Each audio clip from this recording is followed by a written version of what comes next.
Bonjour à tous les esprits curieux. L'expression « la foi peut déplacer des montagnes » est l'une des métaphores les plus puissantes et les plus anciennes de l'humanité. Mais il est essentiel de comprendre qu'elle ne fait pas référence à la capacité littérale de déplacer des sommets de pierre, ni à la transformation physique du paysage par la seule force de la volonté humaine. Cette phrase, souvent citée dans les traditions religieuses et philosophiques, est avant tout une invitation à explorer la puissance de l'esprit et du cœur face à l'adversité. En réalité, cette métaphore parle de notre capacité à affronter et à surmonter les défis immenses qui jalonnent nos vies. Ces montagnes représentent les obstacles qui, à première vue, semblent insurmontables. Une maladie grave, la perte d'un être cher, un échec professionnel cuisant ou encore la peur paralysante de l'inconnu. Par exemple, imaginez une personne qui vient de recevoir un diagnostic difficile. Pour elle, la montagne n'est pas de roche, mais faite d'incertitudes, de douleurs et d'angoisse. Ces montagnes symbolisent nos luttes les plus profondes et les plus personnelles. Elles prennent la forme de la maladie, du deuil, de l'échec, de la peur et même du doute de soi. Prenons l'exemple d'un étudiant qui échoue à un examen crucial. Pour lui, la montagne est le sentiment d'inadéquation, la peur de décevoir, la crainte de ne pas être à la hauteur. Ces expériences peuvent nous faire sentir impuissants, isolés ou complètement dépassés par la vie. La métaphore de la montagne résonne profondément parce qu'elle capture l'ampleur et la profondeur de nos batailles intérieures. Une montagne, par sa taille, son ancienneté et son apparente inamovibilité, incarne parfaitement la nature de nos peurs ou de nos douleurs les plus enracinées. C'est pourquoi, face à un deuil ou à une dépression, on parle souvent de gravir une montagne. Le chemin paraît interminable, le sommet hors de portée. Pourtant, l'idée centrale de cette métaphore est que nous possédons tous, en nous, une force insoupçonnée, la foi. Cette foi n'est pas nécessairement religieuse. Elle peut être la confiance en soi, en l'avenir ou en la bonté des autres. Elle agit comme un moteur intérieur qui nous pousse à avancer, même lorsque tout semble figé ou impossible à changer. Par exemple, une personne qui décide de se relever après un échec, de recommencer, de croire en ses capacités, incarne cette force de la foi. Il ne s'agit pas simplement de résoudre des problèmes de façon pragmatique, mais de transformer notre relation à ces problèmes. Cela signifie adopter une nouvelle perspective, voir nos défis non plus comme des menaces, mais comme des opportunités de croissance.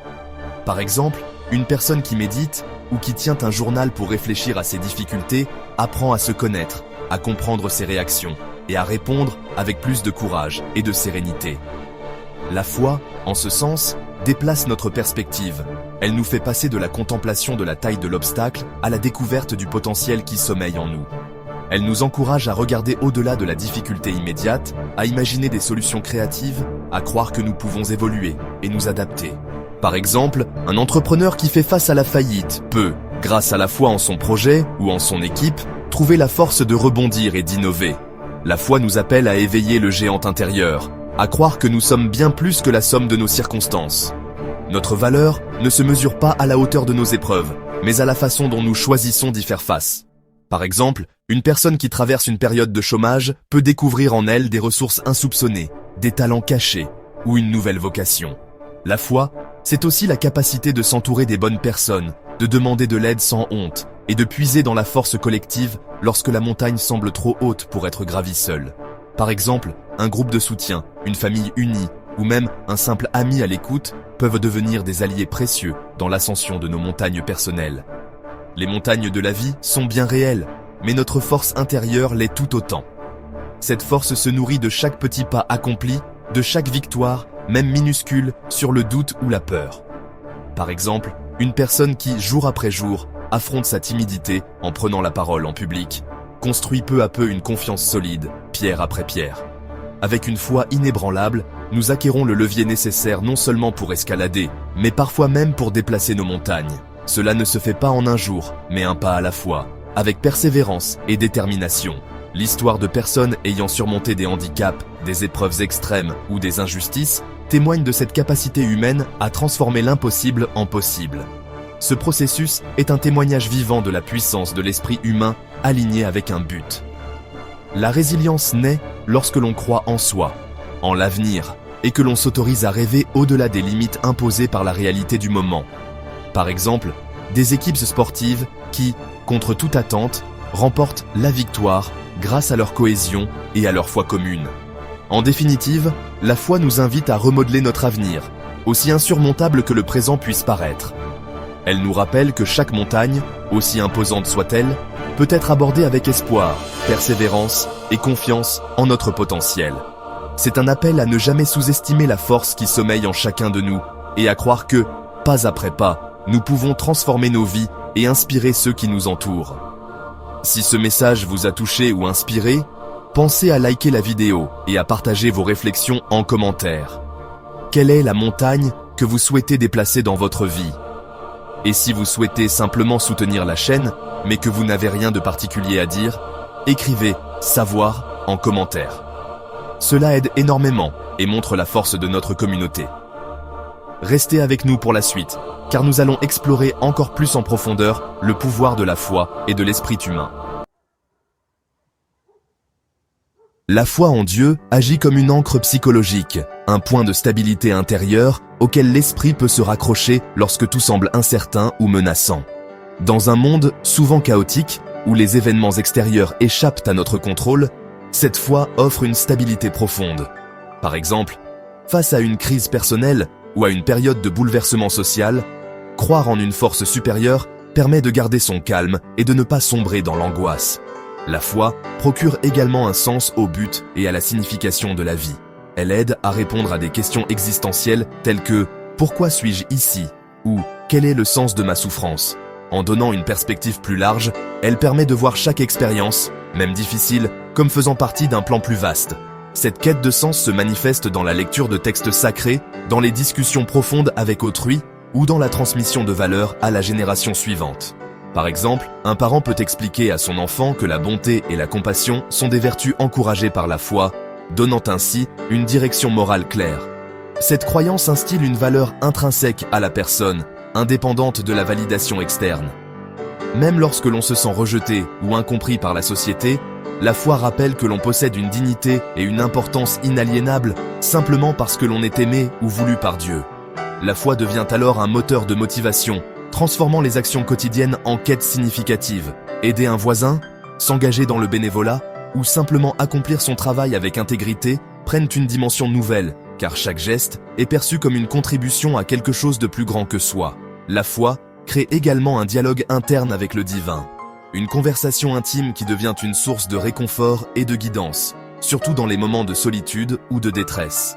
Par exemple, prier ou méditer peut apaiser l'esprit, offrir des réponses inattendues, ou simplement procurer la sensation d'être entendu et compris. Cette relation avec le divin aide à réguler les émotions, à surmonter l'anxiété ou la tristesse, et à retrouver un équilibre intérieur. Par exemple, écrire ses prières ou ses pensées dans un journal peut clarifier les sentiments et apporter une paix durable. La foi offre ainsi un sanctuaire pour la réflexion, un espace mental où l'on peut se retirer pour faire le point, loin du tumulte extérieur. Ce sanctuaire peut être un lieu physique, comme une église ou un coin tranquille, ou simplement un état d'esprit accessible à tout moment. En fin de compte, la foi agit comme un socle de soutien indéfectible, nous ancrant à travers les tempêtes de la vie. Que ce soit lors d'un deuil, d'une maladie ou d'un échec, elle permet de garder espoir, de trouver du courage et de continuer à avancer, convaincu que chaque épreuve a un sens et que l'on n'est jamais vraiment seul. La foi, bien plus qu'une simple croyance, agit comme un levier psychologique puissant, un moteur intérieur qui nous pousse à avancer même lorsque tout semble perdu. Elle fonctionne comme une lumière dans l'obscurité, guidant nos pas lorsque la route devient incertaine et que les défis paraissent insurmontables. Imaginez-vous au bord d'un précipice sans savoir si vous pourrez franchir l'obstacle devant vous. C'est souvent la foi qui vous donne le courage de faire ce premier pas dans l'inconnu. Elle nous permet de faire face à des obstacles qui semblent impossibles, de regarder l'adversité droit dans les yeux et de croire, malgré tout, qu'une issue est possible. Prenons l'exemple d'un étudiant confronté à un examen décisif ou d'un parent qui doit subvenir aux besoins de sa famille dans des conditions difficiles. La foi leur donne la force de persévérer, de ne pas céder à la panique ou au découragement. Pour quelqu'un qui lutte contre la maladie, la foi introduit l'espoir et la force, le motivant à endurer et à trouver un sens à la souffrance. Elle offre un réconfort silencieux, une conviction profonde que chaque épreuve a une raison d'être, même si elle nous échappe sur le moment. Par exemple, de nombreux patients témoignent que leur foi leur permet de supporter les traitements difficiles, de garder l'espoir même lorsque le pronostic est incertain, et de trouver du sens dans leur combat quotidien. Des réformateurs sociaux, comme Martin Luther King Jr., ont puisé dans la foi pour persister contre l'injustice, transformant la croyance en action et en résilience. Leur foi n'était pas seulement spirituelle, mais aussi une force collective, inspirant des milliers de personnes à se lever pour la justice et la dignité humaine. À travers l'histoire, la foi a été le socle de nombreux mouvements de libération, donnant aux opprimés la force de résister pacifiquement, de croire en un avenir meilleur et de ne jamais abandonner face à l'adversité. Les entrepreneurs aussi, comptant sur la foi pour prendre des risques et persévérer à travers les revers, faisant confiance à un plan plus grand. Ils avancent malgré l'incertitude, portés par la conviction que chaque échec est une étape vers la réussite.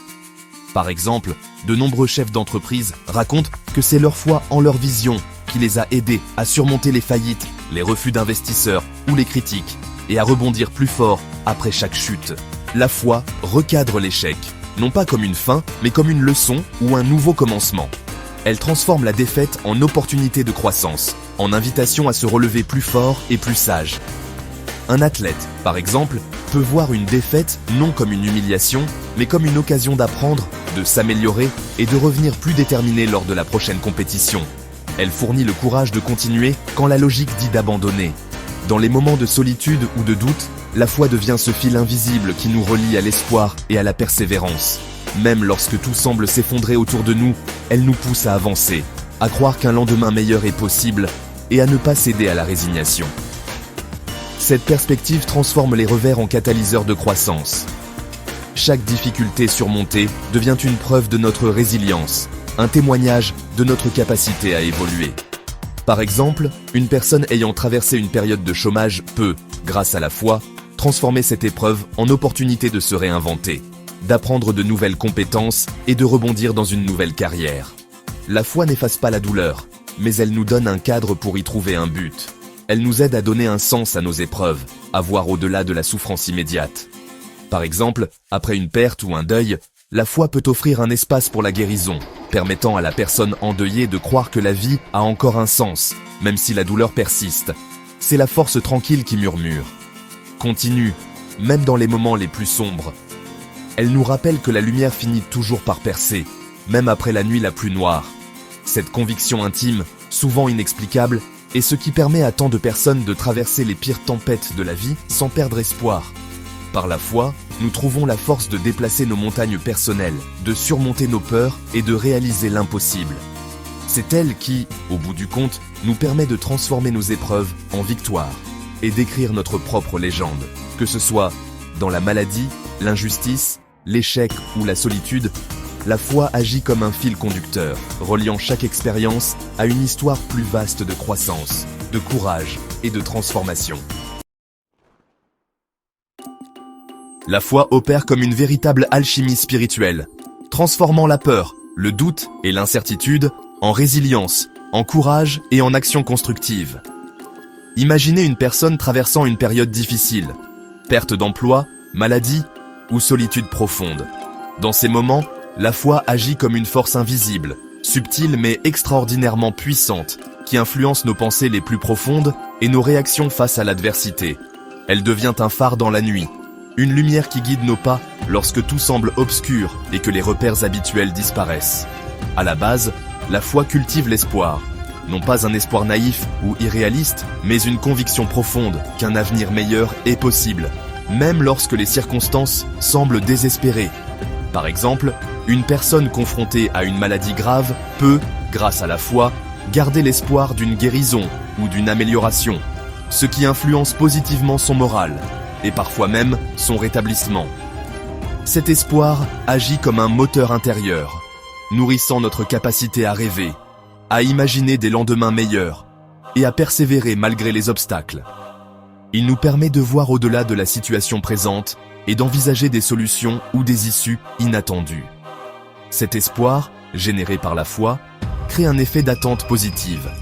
Il nous motive à agir, à sortir de notre zone de confort et à relever des défis qui, autrement, nous sembleraient insurmontables.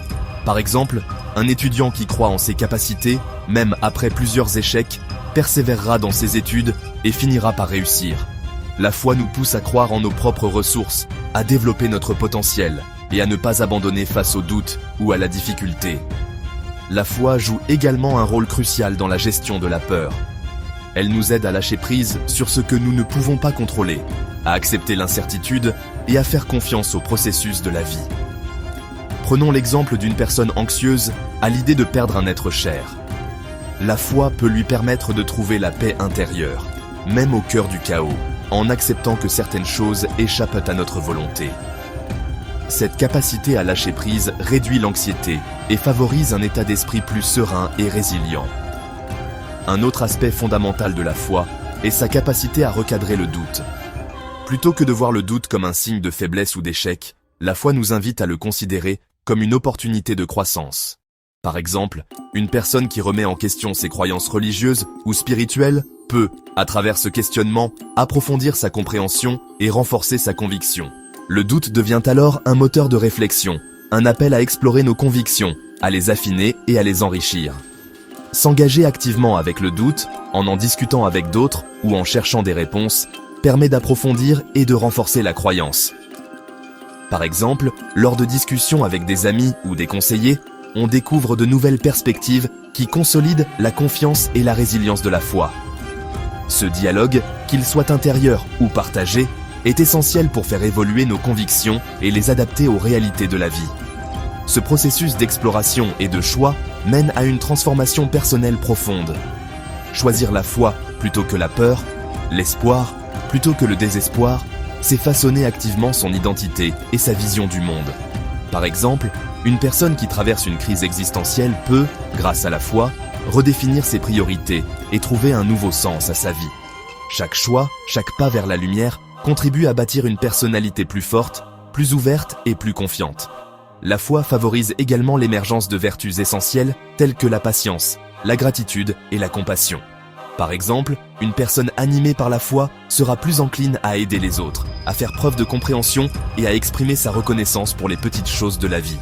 Ces qualités, nourries et renforcées par la foi, enrichissent nos relations, créent des liens plus profonds et nous rapprochent des autres, même dans l'adversité.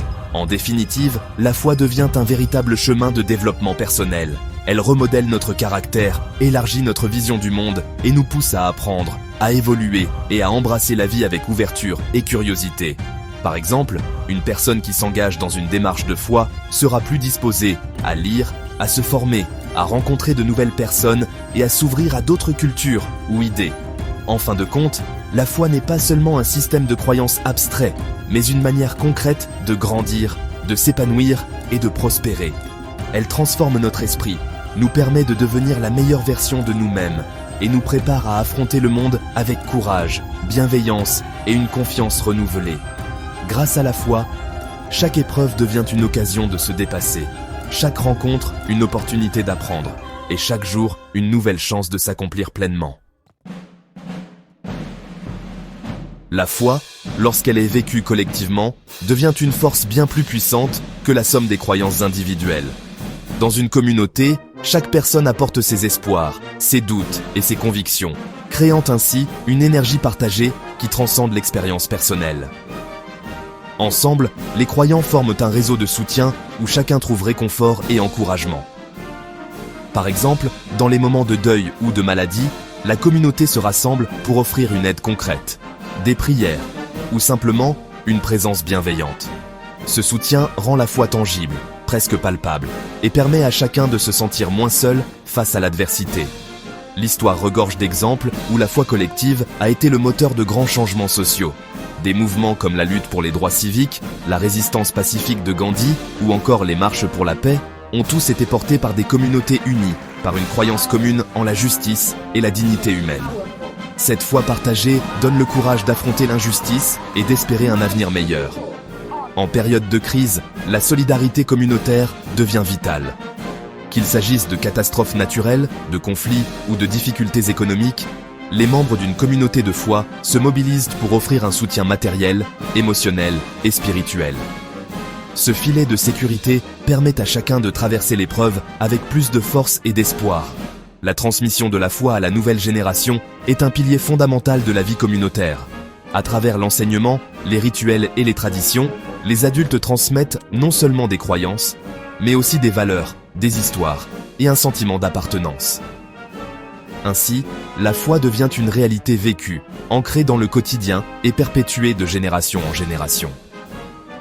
Les rituels et les histoires partagées jouent un rôle essentiel dans la construction de la résilience et de l'identité collective. Qu'il s'agisse de chants, de prières, de célébrations ou de récits fondateurs, ces moments renforcent les liens entre les membres et rappellent à chacun qu'il fait partie d'un tout plus grand que lui-même. La communauté agit comme un terreau fertile où la foi peut s'enraciner profondément. Les relations, les expériences partagées et le soutien mutuel nourrissent la croissance spirituelle de chacun, permettant à la foi de s'épanouir et de résister aux tempêtes de la vie. Ensemble, une communauté de foi peut accomplir l'impossible. Qu'il s'agisse de surmonter des défis personnels ou de transformer la société, l'union des croyants permet de déplacer des montagnes que nul ne pourrait bouger seul. C'est dans cette force collective que réside le véritable pouvoir de la foi. Même les croyants les plus engagés traversent inévitablement des périodes de doute profond. Ce sont ces nuits silencieuses où l'on se sent isolé, où la présence de Dieu paraît lointaine, presque inaccessible, et où la souffrance semble dépourvue de sens. Ces moments peuvent surgir après une perte, une déception, ou simplement face à l'incertitude de la vie. Le doute n'est pas un signe de faiblesse ou d'échec spirituel. Au contraire, il fait partie intégrante du cheminement de la foi. Par exemple, de nombreux personnages bibliques, comme Thomas ou même Mère Teresa, ont exprimé leurs propres doutes. Le doute peut surgir lorsque nos attentes ne sont pas comblées, ou lorsque la réalité contredit nos croyances les plus chères. Reconnaître et explorer le doute avec honnêteté est la première étape vers la guérison intérieure. Cela peut signifier écrire ses pensées dans un journal, parler ouvertement avec un ami de confiance, ou même participer à un groupe de soutien. Par exemple, partager ses interrogations lors d'une séance de groupe peut révéler que d'autres traversent des épreuves similaires, brisant ainsi l'isolement. Lorsque la foi semble absente, il est essentiel de continuer à pratiquer, que ce soit la prière, la méditation ou la participation à la vie communautaire. Même si ces gestes paraissent vides sur le moment, ils entretiennent un lien, aussi ténu soit-il, avec le sacré. Par exemple, allumer une bougie dans une église ou se joindre à une prière collective peut raviver une étincelle d'espérance. Le service aux autres est également un moyen puissant de maintenir la connexion vivante. Offrir son temps dans une soupe populaire, soutenir un ami en difficulté ou s'engager dans un projet communautaire permet de sortir de soi-même et de retrouver du sens, même au cœur du doute. Se remémorer les moments où la foi a été source de force ou de réconfort peut aussi apporter de l'espoir dans l'obscurité.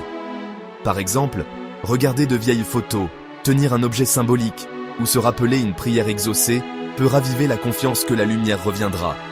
Ces souvenirs agissent comme des repères, nous rappelant que le doute n'est qu'une saison de la vie spirituelle, et non sa conclusion. Comme les saisons changent, la foi peut refleurir après l'hiver du doute. Par des actions concrètes, écrire dans un journal de gratitude, allumer une bougie ou chercher le soutien d'autrui, et par le souvenir des expériences passées, la foi peut être lentement renouvelée, même après une longue période d'incertitude. En affrontant le doute avec honnêteté, persévérance et ouverture, il est possible de découvrir une conviction plus profonde et plus authentique. Souvent, c'est à travers l'épreuve du doute que la foi se transforme et s'enracine durablement, offrant une nouvelle perspective sur soi, sur Dieu et sur le monde. La foi peut être comparée à un jardin vivant, un espace intérieur qui demande une attention constante et des soins quotidiens pour s'épanouir pleinement. Comme un jardinier qui veille chaque matin à l'arrosage, à l'élimination des mauvaises herbes et à l'observation de la croissance de ses plantes, nous devons cultiver notre foi avec intention et régularité. Des pratiques telles que la prière et la méditation sont des moyens puissants de nourrir ce jardin intérieur. La prière, qu'elle soit silencieuse ou exprimée à voix haute, permet de déposer ses préoccupations, ses espoirs et ses remerciements devant le divin. La méditation, quant à elle, offre un espace de silence où l'on peut écouter, se recentrer et ressentir la présence du sacré. Par exemple, prendre 5 minutes chaque matin pour respirer profondément et exprimer sa gratitude peut transformer l'état d'esprit pour toute la journée.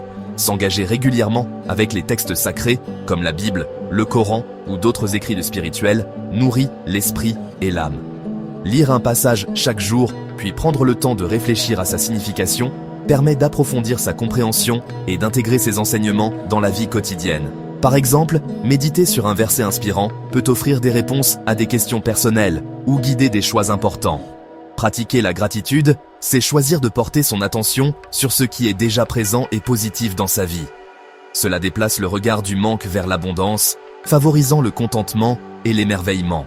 Par exemple, écrire chaque soir 3 choses pour lesquelles on est reconnaissant, même les plus simples, peut transformer progressivement la perception du quotidien et ouvrir le cœur à la joie.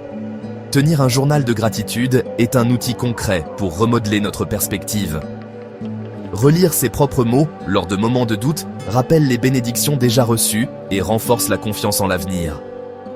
Cette pratique régulière, même quelques minutes par jour, peut devenir un pilier solide pour la foi, surtout dans les périodes de difficulté. Le service et l'engagement communautaire transforment la croyance en action concrète. Offrir son temps, écouter quelqu'un ou participer à des œuvres caritatives, ce sont des façons de rendre la foi vivante et tangible. Par exemple, rejoindre une association locale ou simplement aider un voisin crée un impact réel, tout en renforçant le sentiment d'appartenance et de solidarité. Se connecter régulièrement avec d'autres personnes partageant la même foi ou les mêmes valeurs apporte encouragement et responsabilité. Les discussions profondes, le partage d'expériences et le soutien mutuel permettent de traverser les doutes et de célébrer les victoires ensemble. Par exemple, participer à un groupe de discussion ou à une réunion hebdomadaire peut devenir une source précieuse de motivation et de réconfort. Toutes ces pratiques agissent comme un treillis solide qui soutient la croissance de la foi. Elles offrent une structure, un cadre rassurant qui permettent à la foi de s'élever, de s'étendre et de résister aux tempêtes de la vie. Avec une cultivation quotidienne, la foi devient non seulement résiliente face aux épreuves, mais aussi source de fruits abondants. Paix intérieure, force morale et joie profonde. Ainsi, chaque petit geste, chaque moment consacré à la foi contribue à faire grandir ce jardin intérieur, jour après jour. La foi, bien plus qu'une simple conviction religieuse, est une force intérieure qui a le pouvoir de transformer profondément nos vies. Elle agit comme un moteur invisible, capable de nous pousser à accomplir ce que nous pensions impossible. À travers l'histoire, des individus et des communautés entières ont puisé dans la foi pour surmonter des épreuves, guérir des blessures et bâtir des sociétés plus justes. L'expression « déplacer des montagnes » n'est pas qu'une métaphore, c'est une réalité psychologique. Nos croyances, qu'elles soient positives ou négatives, façonnent la manière dont nous percevons le monde et influencent nos actions. Par exemple, un étudiant convaincu de sa réussite persévérera malgré les échecs, tandis qu'une personne doutant d'elle-même risque d'abandonner face à la première difficulté. La foi offre un but, de l'espoir et une résilience remarquable. Elle permet de recadrer les défis en opportunités de croissance. Prenons l'exemple d'une personne confrontée à une maladie grave. La foi en la guérison, en la science ou en le soutien de ses proches peut transformer la peur en courage et l'angoisse en détermination. De même, dans les moments de crise collective, la foi partagée unit les gens et les pousse à agir ensemble pour surmonter l'adversité. La foi nous appelle à devenir la meilleure version de nous-mêmes et à aspirer à quelque chose de plus grand que notre existence individuelle. Elle inspire des actes de courage, de persévérance et de créativité. Qu'il s'agisse de terminer des études malgré les obstacles, de se lancer dans un projet ambitieux ou de se relever après un échec, la foi agit comme un catalyseur de transformation personnelle. Ce pouvoir n'est pas réservé à une élite. La foi donne aux gens ordinaires la capacité d'accomplir des choses extraordinaires. Chaque jour, des parents, des enseignants, des bénévoles et des travailleurs anonymes font preuve d'une foi discrète mais puissante, changeant la vie de ceux qui les entourent et, parfois, la leur propre. En fin de compte, la foi est une invitation à co-créer un monde meilleur. Elle nous pousse à agir, à tendre la main, à bâtir et à réparer. Chaque acte, même modeste, contribue à déplacer les montagnes de l'injustice, de la souffrance ou du désespoir. Un geste à la fois. En chacun de nous réside ce pouvoir immense d'affronter nos propres montagnes, quelles qu'elles soient. La foi, qu'elle soit en Dieu, en soi-même ou en l'humanité, nous donne la force de persévérer, de transformer l'impossible en possible et de bâtir, ensemble, un avenir meilleur. Merci d'avoir regardé. Si tu veux faire partie de la prochaine exploration, pense à t'abonner et à activer la cloche de notification. Et comme toujours, continue à apprendre.